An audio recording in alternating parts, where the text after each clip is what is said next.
this event. I'm sure many of you saw the New York Times yesterday, the shocking, despicable memos.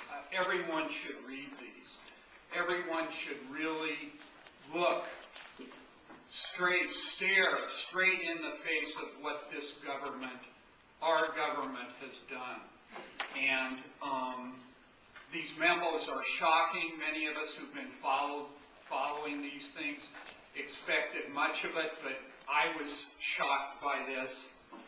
I think they prove beyond a shadow of a doubt that John Yoo and the other members of the Bush administration going up to the very highest level are guilty of war crimes and crimes against humanity.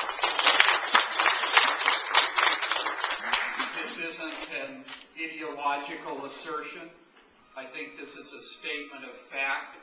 And again, read the memos. I want to just begin by giving a very brief sense of what these say. Some of you, I'm sure, are familiar with some of it, but I think, again, we need to confront just what has been done. There was a report from the International Commission of the Red Cross. Here are a few of the techniques that were used and which people like Jay Bybee, and there were students at Harvard, by the way, that the Bush Crimes Commission worked with to expose Jay Bybee when he was a professor at Harvard, and I agree with Catherine's point on Jay Bybee. But the International Commission of the Red Cross issued a report. Mark Danner has written two very important articles about this in the New York Review of Books. Here are a few of the methods that have been used on people. Continuous solitary confinement in incommunicado detention, waterboarding, prolonged stress standing. We're talking days at a time. We're talking about people shackled to the point that their shackles had to be cut because they were rusted. Beatings with the use of a collar, beating and kicking, confinement in a box, as Michael was saying. We're not talking about a small apartment in Manhattan. We're talking about cage-like confinement. Prolonged nudity, sleep deprivation, use of loud music, exposure to cold temperature and water, 41 degrees. I suppose they decided on that. It was just enough above freezing that the water would actually liquefy, and with some of the prisoners, they surrounded them in plastic and put the water inside. Prolonged use of handcuffs and shackles, threats, forced shaving, food restrictions. One Guantanamo Bay prisoner had this to say, in Abdul Latif: "I have seen death so many times. Everything is over. Life is going to hell in my situation."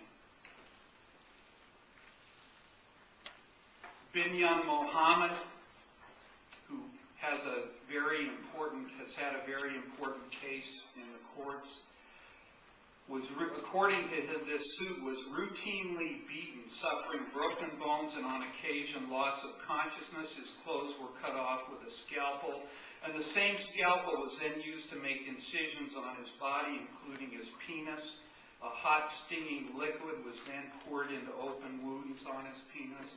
Again, this is just the briefest of characterizations of what's been done, and we should not have the impression that this has simply been done to a very few quote-unquote high-value detainees. Thousands and thousands of people have gone through the mill of Abu Ghraib, Bagram, and the various other black sites, Guantanamo, as the wars on Iraq and Afghanistan and this so-called global war on terror have been pursued. We're talking about many, many, many people, and this is ongoing.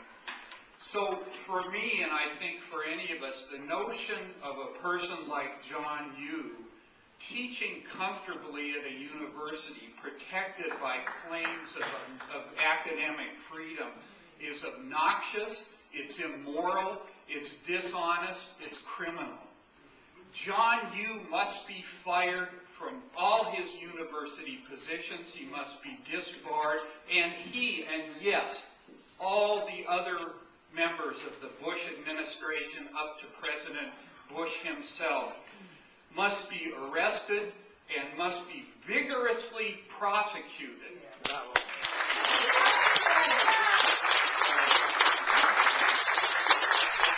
For war crimes. This is not a matter of revenge.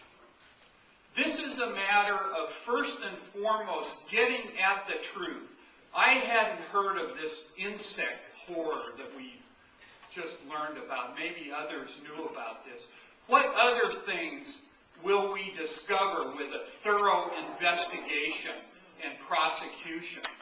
I believe Michael was saying that many of these memos were written ex post facto to give legal cover and immunity from prosecution to people who had already carried out torture, including covering the asses, if you will, of the very highest level of officials. So we need to learn the truth.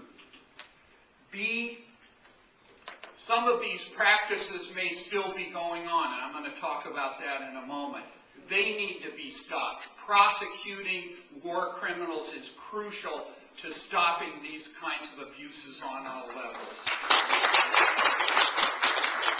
Number 3, refusing to prosecute is itself an erosion of the legal and moral standards enshrined in Nuremberg.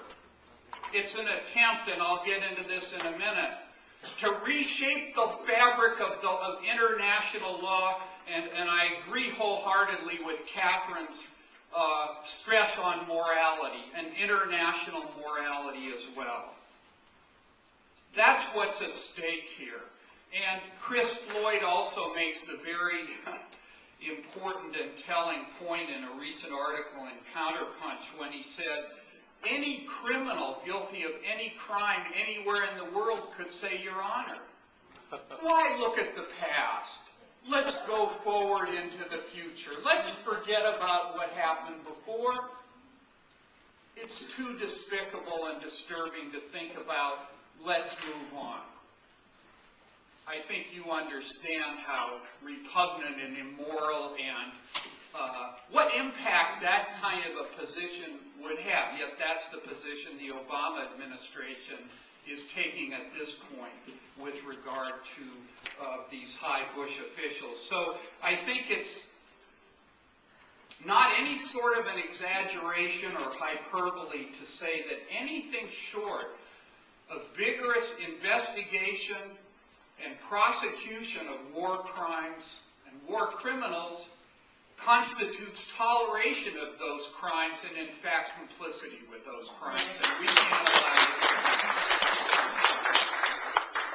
I want to turn to why this has gone on. Why did the Bush administration attempt to legalize torture and carry out these practices? And I think Mark Danner in his piece points out torture is an issue of the present, not of the past, and it's very closely connected with what he calls the deadly politics of national security. I would call it the deadly politics of empire and imperialism. Again, not a rhetorical assertion. I think it's something that's backed up by close analysis, as I do in my book. The core argument, and Catherine touched on this, for the use of torture and justifications for unparalleled executive power, the unitary executive, and so on and so forth, were the claim that the United States was at war. And I think that we have to examine this claim and examine this war, because I think you cannot separate the torture and the war. And I think that we have to look at what this war actually was about. I think the means of carrying out the war, preemptive invasions, go hand in hand with means like torture. So this is a war of torture, and we could say for torture, because what were the goals of this war? This war was sold to us as an attempt to keep Americans safe. And as I'll discuss